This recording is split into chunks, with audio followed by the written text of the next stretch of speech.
Joint secretary জনাব মাওলানা আনোয়ার হোসেন সাহেব। বিসমিল্লাহির রহমানির রহিম। আজকের ২ নম্বর ওয়ার্ডের উঠান বৈঠকে আমাদের মাঝে উপস্থিত রয়েছেন সম্মানিত সভাপতি, উপস্থিত রয়েছেন সম্মানিত পরিচালক, আমাদের মাঝে উপস্থিত রয়েছেন বাংলাদেশ জামায়াত ইসলামী ৮ নং দক্ষিণ চরবংশী ইউনিয়ন শাখার সাবেক আমির, সাবেক সভাপতি জনাব মাস্টার হারুনুর রশিদ ভূঁইয়া, উপস্থিত রয়েছেন বর্তমান আমির জনাব মাস্টার লুৎফুর রহমান তালুকদার সাহেব। আমাদের মাঝে উপস্থিত রয়েছেন আজকের এই প্রোগ্রামের পরিচালক কাজী কাউসার, ইউনিয়ন সেক্রেটারি আবু বকর সিদ্দিক ভাই। আমাদের মাঝে আরো উপস্থিত রয়েছেন বাংলাদেশ জামায়াত ইসলামী রায়পুর পৌরসভার সম্মানিত অ্যাসিস্ট্যান্ট সেক্রেটারি, এই বাড়ির কৃতি সন্তান জনাব মোহাম্মদ ফজলুল করিম সহ আমার সামনে উপস্থিত এই এলাকা থেকে আগত প্রত্যন্ত অঞ্চলের সম্মানিত ভাই এবং বোনেরা, আসসালামু আলাইকুম ওয়া রাহমাতুল্লাহি ওয়া বারাকাতুহু। আপনারা সবাই ভালো আছেন? আলহামদুলিল্লাহ, আল্লাহ শুকরিয়া আদায় করি যে মহান রব্বুল আলামিন আমাদেরকে আসরের পরের এই সময়টুকু আমরা ভালো কাজে ব্যয় করার জন্য আল্লাহ তাআলা আমাদেরকে তৌফিক দান করেছেন। এই জন্য আমরা শুকরিয়া সাল্লামের প্রতি দুরূদ করছি এবং শহীদানদের সর্বোচ্চ জান্নাতি মর্যাদা কামনা করছি।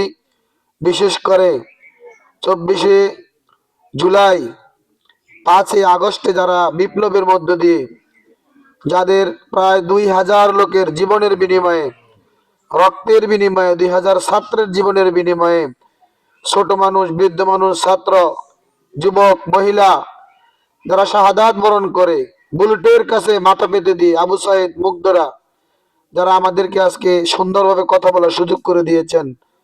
আমরা এমন এক বাংলাদেশে বসবাস করেছিলাম যেখানে আমাদের কথা বলার স্বাধীনতা ছিল না, যেখানে আমরা বসে একত্রে একটি প্রোগ্রাম করার আমাদের স্বাধীনতা ছিল না।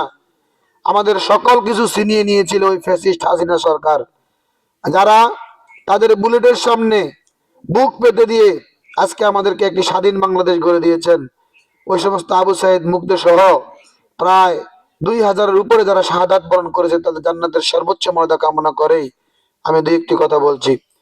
সম্মানিত উপস্থিতি, আপনারা জানেন 1971 সাল থেকে আজকের এই পর্যন্ত বাংলাদেশে কত নির্বাচন আসে আর গেল, কিন্তু বাংলাদেশের মানুষের ভাগ্যের কোনো পরিবর্তন হয়নি।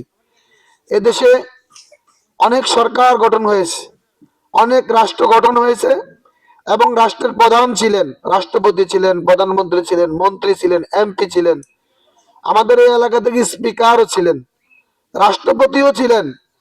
কিন্তু দুঃখের বিষয় হলো রায়পুরের মানুষের ভাগ্যের পরিবর্তন হয় নাই। হয়েছে কিছু কিছু লোকের ভাগ্যের পরিবর্তন হয়েছে, যাদের ভোটের বিনিময়ে তারা এত বড় দায়িত্ব পেয়েছেন, এমপি হয়েছেন, মন্ত্রী হয়েছেন, ওই মানুষগুলোর কথা তারা পরপর ভুলে গিয়েছেন। আজকে আমরা অনেক মানুষকে বিভিন্ন ভাবেই আমরা না বুঝেও জোয়ার যেদিকে এসেছে জোয়ারে বাদাম লাগিয়ে আমরা অনেককে ভোট দিয়েছিলাম। সেই ভোটে আমরা বিশেষ করে গত কয়েক বছর, 17 বছর তো আমরা অনেকেই ভোট দিতেই পারি নাই। আমরা ভোট কেন্দ্রে যাওয়ার আগে আপনার ভোট হয়ে গেছে, কি এরকম না? এরকম নাকি? একজনে আমার কাছে হিসাব দিলে উনি 89টা ভোট দিছে। উনি ভোটের মালিক কয়টা? একটা। উনি দিছে কয়টা? 89টা। বিগত 17 বছরের ভোট এরকম হয়ে গেছে। তো মানুষের উপরে জুলুম নির্যাতন করার কারণে আল্লাহ এই সরকারকে, এই ফ্যাসিস্ট সরকারকে এই দেশে থাকার সুযোগ দেয় না, বিমান দিয়ে পালাতে হয়েছে, পায়ের পথে হেঁটে যেতেও পারে নাই। যদি ওই পথ কেউ অবলম্বন করতে চায় আগামী দিনে, তারা তো বিমান দিয়ে পালিয়েছে, আপনারা পালানোর সুযোগও পাবেন না ইনশাআল্লাহ। কি বলেন? আমি একটি কথা বলে দিতে চাই, সেটি হলো যারা আমাদের এই ভোটের অধিকার ছিনিয়ে নিল আর এই ভোটের অধিকার প্রতিষ্ঠা করার জন্য 24শে আগস্ট, 24শে জুলাই যারা এরকম আবু সাইদ মুগ্ধের মধ্যে 2 হাত প্রসারিত করে বুকের বুলেট পেতে নিয়েছিল, শাহাদাত বরণ করেছিল, তারা অন্য কোনো কারণে করে নাই। তাদের কোনো চাওয়া পাওয়া ছিল না, একটাই চাওয়া পাওয়া ছিল, প্রত্যেকটি মানুষ যেন প্রত্যেকটি মানুষের অধিকার ফিরে পায়, মানুষ যেন মানুষের যা প্রাপ্য সেটুকু ফিরে পায়। কিন্তু আমরা 5ই আগস্ট যারা জীবন দিল, জীবন দেওয়ার পরে আমরা দেখতে পেলাম যে আমার আগের মতো শুধু হাত বদল হয়েছে। আগে খাইছে মামতো ভাই, অনেক খায় স্বাস্থ্য ভাই। আগে খাইছে, আমরা একসময় কইতাম আগে খাই সে কে অন খায় ব্যাকে। কথা কি বুঝছেন? তাহলে আগে আওয়ামী লীগ খেয়েছে, এখন হাত বদল হয়ে আরেকটি গুরুত্বপূর্ণ দল, যারা সালিশ বাণিজ্য, rickshaw stand, CNG stand, bus stand, সর দখল, ঘাট দখল, বাজার দখল, এরা আজকে তাদেরকে দখল করে আবার সেই দখলের রাজনীতি শুরু করতে চায়। আমি আপনাদের কাছে প্রশ্ন করতে চাই, এই 24শে জুলাই যারা জীবন দিল তারা কি দখলের জন্য জীবন দিয়েছিল? কথা বলেন। তারা কি এই বাংলাদেশ যেতে চেয়েছিল? তারা জীবন দিয়েছে। উই ওয়ান্ট জাস্টিস, আমরা ন্যায় বিচার চাই। আমরা প্রত্যেকটি মানুষের অধিকার ফিরে দিতে চাই। মা বোনের অধিকার মা বোন পাবো, ভাইদের অধিকার বাইরে পাবে, কেউ কারো অধিকার ছিনিয়ে নিবে না, প্রত্যেকের অধিকার ফিরে পাবে। এই জন্য তারা জীবন দিয়েছে। কিন্তু যাদের রক্তের উপরে আপনারা আজকে স্বাধীনতা পেলেন, আজকে কথা বলার সুযোগ পেলেন, তাদেরকে আমরা অস্বীকার করতে চান আর লুটপাটের রাজনীতি আবার শুরু করেছেন। এই জন্য তারা জীবন দেয় নাই। আজকে ওসমান হাদি, যিনি বাংলাদেশের অগ্রনায়ক, এই জুলাই যুদ্ধের অগ্রনায়ক, তাকেও আজকে হত্যা করা হয়েছে, কারণ তিনি ন্যায় বিচার চায়। তাহলে বোঝা গেল ভালো মানুষ এই পৃথিবীতে তারা থাকতে দেবে না। আমি একটি কথা স্পষ্ট করে বলে দিতে চাই, হাদির মতো অসংখ্য হাদি আজকে বাংলাদেশে জন্মগ্রহণ করেছে। আপনারা যদি চিন্তা করেন, বাংলাদেশকে আগের মতো চিন্তা করেন, ওই চিন্তা করে আর আপনি পার পেতে পারবেন না। মানুষ এখন প্রতিবাদ মুখর হয়েছে, মানুষ এখন প্রতিবাদ করতে পারে, যুবক এখন প্রতিবাদ করতে পারে, ছাত্র প্রতিবাদ করতে পারে, বৃদ্ধরা প্রতিবাদ করতে পারে। কেউ কারোর অধিকার এখন আর ছিনে নিতে পারবে না। আমি আপনাদেরকে একটা বিষয় চিন্তা করতে পারি, সেটি হলো এখন আপনারা চিন্তা করুন, আমরা এত বছর মানুষকে ভোট দিয়েছি, এই এলাকার মানুষের ভাগ্যের কোনো পরিবর্তন হয়, আমার রাস্তাঘাটে পরিবর্তন হয় নাই, আমার ব্রিজ কালভার হয় নাই, আমার কোনো এই এলাকায় উন্নয়ন হয় নাই। শুধু তার ভাগ্যের পরিবর্তন করছে যে নেতাকে আমরা নির্বাচিত করেছি, নেতার বাড়ি ছিল লন্ডনে, নেতার বাড়ি ছিল আমেরিকায়, নেতার বাড়ি ছিল ঢাকা, কিন্তু সাধারণ মানুষের যাদের ভোটের মাধ্যমে তারা নির্বাচিত হয়েছে তাদেরকে একটা চাউলের টাকাও ঠিক মতন দেওয়া হয় নাই, বরং টাকার বিনিময়ে তারা চাল দিছে। সেটা বিনা পয়সা দেওয়ার কথা ছিল, সেটা টাকা দিয়ে তারা দিস। গরিবের উপরে তারা মাথার হাত দিয়েছে, মাথার বাড়ি দিয়েছে, গরিবের মাথায় লবণ খেয়ে তারা বড়ি খেয়েছে। আজকে আপনাদেরকে একটি কথা বলতে চাই, যে আবার আমাদের কাছে বিগত 3 সেশন আমরা তাকে এমপি বানালাম, এই ফ্যাসিস্ট হাসিনার আগে। আমি তার নাম ধরে বলি, আবুল খায়ের ভূঁইয়া সাহেব।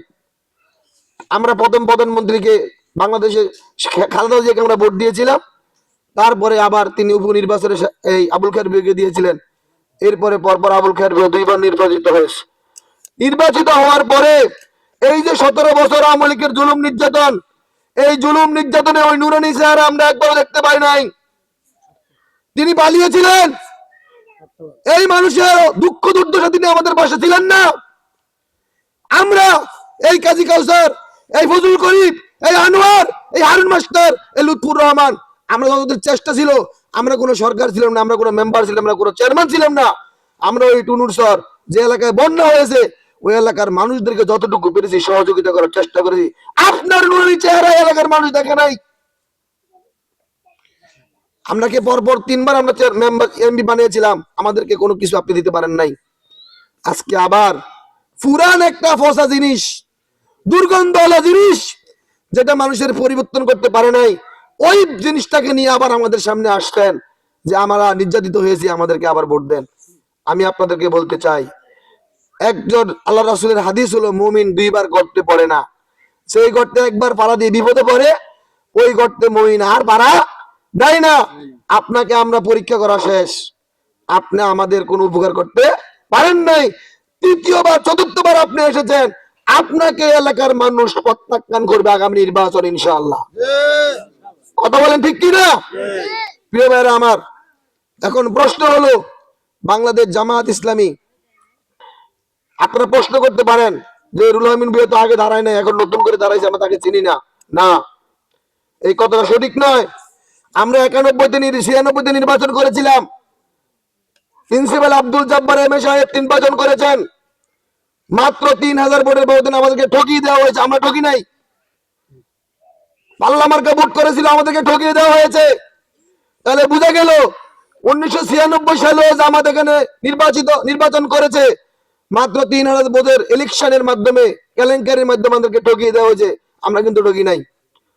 2001 সালেও আমাদের প্রার্থী ছিল, এই প্রার্থী আমাদের সাইদ আনোয়ার হোসেন তাহের জাবির আল মাদানী হুজুরকে দেওয়ার কথা ছিল, এরপর আমাদের প্রার্থী ছিল।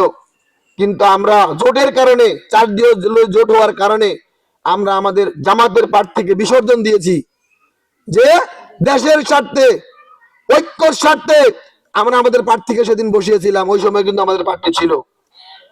আজকে 17 বছর আমাদের এই অসংখ্য নেতা কর্মী, আমরা আল্লামা জালাল সাইদিকে হারিয়েছি, আমরা নিজামীকে হারিয়েছি, আমরা আব্দুল কাদের মোল্লাকে হারিয়েছি, আমরা কামরুজ্জামানকে হারিয়েছি, আমরা মীর কাসিম আলীকে হারিয়েছি। আমাদের পাশে পর্যন্ত আপনারা দাঁড়ান নাই। মাওলানা হোসেন সাইদি সাহেব এদেশের প্রশংস আলেমের ওস্তাদ, তিনি সংসদে গিয়ে বলেছিলেন, মাননীয় স্পিকার সাহেব, আমরা মুসলমানের রাষ্ট্র, আমরা তো সেজদা করবো একমাত্র আল্লাহকে। কি বলেন? আমরা সেজদা করবো কাকে? কিন্তু আমি আজকে সংসদে আইসা দেখলাম, আমি মাথা নিচু করে ঢুকতে হয়, সংসদের গেটটা নিচু। আমি তো আপনি স্পিকারের সাথে দিয়ে ঢুকতে হইস।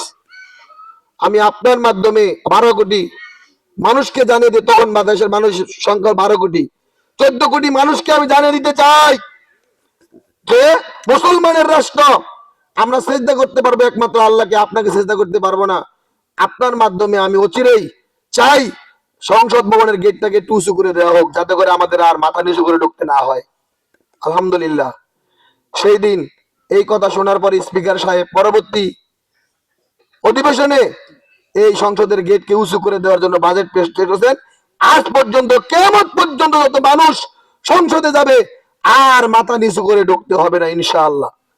এটা কি দেলাওয়ার হোসেন সাইদি যদি ওই দিন সংসদে না যাইতো, এটা পরিবর্তন হইতো? কত বলেন হইতো? হইতো না। এরকম ভালো মানুষগুলো যদি সংসদে যায়, তাহলে এদেশে কোনো দুর্নীতি থাকবে না, কোনো অন্যায় থাকবে না, কোনো জুলুম থাকবে না, নারী নির্যাতন হবে না। নারীরা মায়েদের সম্মানে ঘরে বসে থাকবে, বাজার করবে, ব্যবসা করবে, বাণিজ্য করবে, চাকরি করবে। ইসলাম এই পৃথিবীতে সবচেয়ে বেশি নারীদেরকে অধিকার দিয়েছে।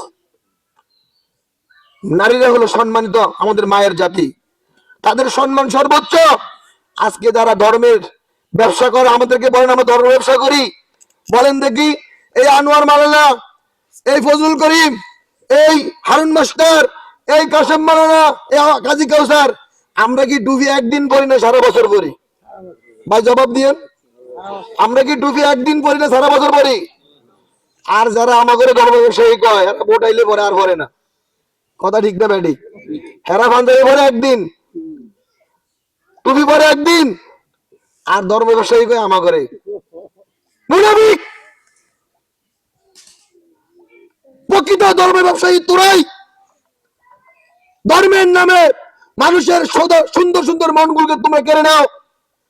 শুধু ভোট আসলেই তোমরা টুপি পরো, পাঞ্জাবি পরো, এই চরিত্র তোমরা মনে করো। পাঞ্জাবি টুপি পরলে মানুষ মনে করবে তোমরা ভালো হয়ে গেছো। আসলে তোমরা একটা মুনাফিকের দল,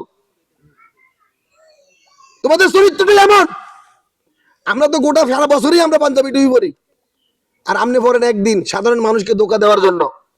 ধোকা দিয়ে এই বাংলাদেশের মানুষকে আর বোকা বানানো যাবে? যাবে? কথা বলেন, যাবে? এই জন্য আসুন, বাংলাদেশ জামাত ইসলামী যে প্রার্থী দান করেছে মাস্টার রুহুল আমিন ভূঁইয়া, ওনার একটু পরিচয় বাইরে দিয়েছে, আমি আর একটু দেই। ওনার জীবনে কোনো চাওয়া পাওয়া নাই, ওনার ছেলেও নাই, মেয়েও নাই, দুইজন ওনারা স্বামী স্ত্রী। ওনাদের নামে যত সম্পদ ছিল ওনারা সব কিছু আল্লাহর জন্য দান করে দিয়েছে। মৃত্যুর পরে ওনাদের আর কিছু থাকবে না, যা যখন ছিল ওখানে একটা মাদ্রাসা করে দিয়েছে। তাহলে ওনাদের তো চাওয়া পাওয়া নাই, ওনাদের চাওয়া পাওয়া জনগণের খেদমত করা। উনি যদি নির্বাচিত হতে পারে, আমি দৃঢ় বিশ্বাস করি সাইয়েদনা ওমর ফারুক রাদিয়াল্লাহু তাআলা আনহু রাতের অন্ধকারে মানুষের ঘরে ঘরে গিয়ে কোন মানুষ খেয়ে আছে, কোন মানুষ না খেয়ে আছে, এই মানুষের দুঃখ দুর্দশা কেড়ে কেড়ে নিজে মাথা বোঝা করে নিয়ে ওই দুঃখী মানুষের ঘরে নিয়ে পৌঁছে দিতেন। আমি বিশ্বাস করি জামায়াত ইসলামের এমপি যদি নির্বাচিত হয়, আমরা মানুষের অধিকার পাওয়ার জন্য এমপি সাহেবের কাছে যেতে হবে না, এমপি সাহেবের প্রতিনিধি বাড়ি পর্যন্ত মানুষকে তার অধিকার ফিরে দেবে ইনশাআল্লাহ। আমরা মানুষের বাড়িতে গিয়ে পৌঁছে দেব। আমাদের কাছে যেতে হবে না। বয়স্ক ভাতা পাওয়ার জন্য, বিধবা ভাতা পাওয়ার জন্য, বয়স্ক ভাতা পাওয়ার জন্য আমাদের কাছে যেতে হবে না। আমরা খুঁজে খুঁজে নিব কে বয়স্ক ভাতার উপযোগী, কে বিধবা ভাতার উপযোগী, কে জাল্লা কার্ডের উপযোগী। আমরা খুঁজে খুঁজে এই কার্ড মানুষকে বাড়ি পর্যন্ত পৌঁছে দেবো ইনশাআল্লাহ। একটি ইসলামী রাষ্ট্র যদি গঠন হয়, আল্লাহর রাসূল যে ইসলামী রাষ্ট্র গঠন করেছেন মক্কা থেকে মদিনায় গিয়ে, ওখানে কোনো অশান্তি ছিল? কথা বলেন, ছিল? আল্লাহর রাসূল যে রাজনীতি করে গিয়ে দিয়েছেন কোরআন দিয়ে, ওই কোরআন আমাদের মাঝে আছে না নাই? ইসলামী রাষ্ট্র ইনশাআল্লাহ সেভাবেই চলবে। আমি সর্বশেষ আপনাদেরকে বলতে চাই, প্রিয় ভাইরা আমার, নতুন একটা ধোঁকাবাজি আপনাদেরকে দিতে চাই। কি দিতে চাই? আপনাদের ফ্যামিলি কার্ড দিব। Family card. কি কার্ড? কথা কন না, কি কার্ড? Family card. আপনাদেরকে ফ্যামিলি কার্ড দিব। মানুষ হইছে এদেশে সাধারণ মানুষ খেটে খায়, সরকারের বরাদ্দ দিব ফ্যামিলি কার্ড। মনে হয় যেন উনি সরকার গঠন করছে, এই জন্য ফ্যামিলি কার্ড উনিও এনে দিতে পারবো। বিষয়টা কি এমন? ফ্যামিলি কার্ড দিব কে? সরকার। কে দিব? বয়স্ক ভাতা দেয় কে? তো সরকার গঠন করলেই না আপনি দিবেন? এই ঘোষণাও তো অবৈধ। সরকার গঠন না করে আপনি কিভাবে ফ্যামিলি কার্ডে ঘোষণা দেন? সম্ভব? কথা বলেন, সম্ভব? এই ধোঁকাবাজি দিয়ে মানুষের ভোট আর নেওয়া যাবে না। আমরা বলি স্মার্ট কার্ড। স্মার্ট কার্ড আছে? কত বলেন আছে? এক স্মার্ট কার্ড কম্পিউটারে ঢুকাইলে আপনার সব তথ্য আসে কি আসে না? আর নয়, কোন নয়, ফ্যামিলি কার্ড, স্মার্ট কার্ডেই হবে সকল সমস্যা সমাধান ইনশাআল্লাহ।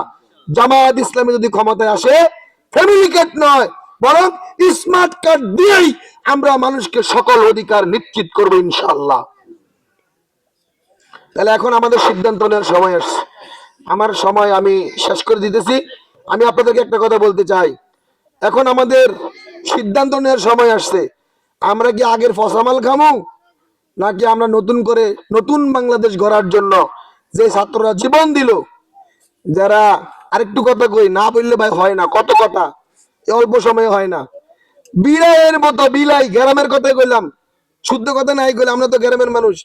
বিলাইয়ের মতন যারা মেউ মেউ করে দীর্ঘদিন পর্যন্ত বলছেন ভোটের পর, ঈদের পরে আমরা আন্দোলন করব। 17 বছর আপনার নেত্রীর বাড়ির সামনে তো একটা বালুর ট্রাক সরাইতে পারেন নাই। আর ছাত্ররা জীবন দিয়ে স্বাধীন হওয়ার পরে আজকে আপনারা বাঘ হইতে চান, আমাদেরকে বাঘ দেখাবেন না। আমরা আপনাদেরকে চিনি। যারা 17 বছর বিলাইয়ের মতন ছিলেন, হঠাৎ করে বাঘ হইতে চান না। বাংলাদেশের মানুষ রুখে দিন ইনশাআল্লাহ। আগামী দিনে সঠিক সিদ্ধান্ত নেবেন। সব দান, নৌকা, নাঙ্গল সব দেখার দিন শেষ। দাঁড়িপাল্লার, কথা বলে, দাঁড়িপাল্লার আগামীর বাংলাদেশ কার? ইনশাআল্লাহ দাঁড়িপাল্লার। এই জন্য আসুন, ঘরে যদি শান্তিতে ঘুমাইতে চান, সকল অধিকার যদি নিশ্চিতভাবে বাড়িতে পেতে চান, ন্যায় ইনসাফের বাংলাদেশ যদি করতে চান, যে ইনসাফের জন্য আমাদের আবু সাইদ মুগ্ধরা জীবন দিয়েছে, ওই বাংলাদেশ যদি আপনারা পেতে চান, আগামী দিনে এই দাঁড়িপাল্লা প্রতীকে ভোট দিয়ে, ন্যায় ইনসাফের প্রতীকে ভোট দিয়ে ইনশাআল্লাহ আগামী দিন আমরা ইনসাফ ভিত্তিক সমাজ প্রতিষ্ঠা করব, সেটা আপনাদের সহযোগিতায়। আপনারা কি রাজি আছেন ইনশাআল্লাহ? কত বলেন, রাজি আছেন? তাহলে সব দেখার দিন শেষ। দাঁড়িপাল্লার বাংলাদেশ। আল্লাহ তাআলা আমাদেরকে এই সময় এসে সঠিক সিদ্ধান্ত নিয়ে আগামী দিনে যাতে আমরা সৎ এবং যোগ্য মানুষ নির্বাচিত করতে পারি। পচা মাল আমরা আর গ্রহণ করব না। আমরা আমাদের পার্শ্ববর্তী, উনি ওই পার্বতীনগর থেকে 5 নম্বর পার্বতীনগর, আমরা খুঁজে, বরং আমাদের প্রার্থী সররুহিতা পাশাপাশি আছে, প্রতিবেশীরও তো একটা হক আছে। কি বলেন? ইচ্ছা করলে একদম 30 টাকা ভাড়া দিয়ে আমরা তার কাছে যাইতে পারবো, পারবো না? তাহলে ওনার বাড়ি আমাদের পাশে এলাকায়।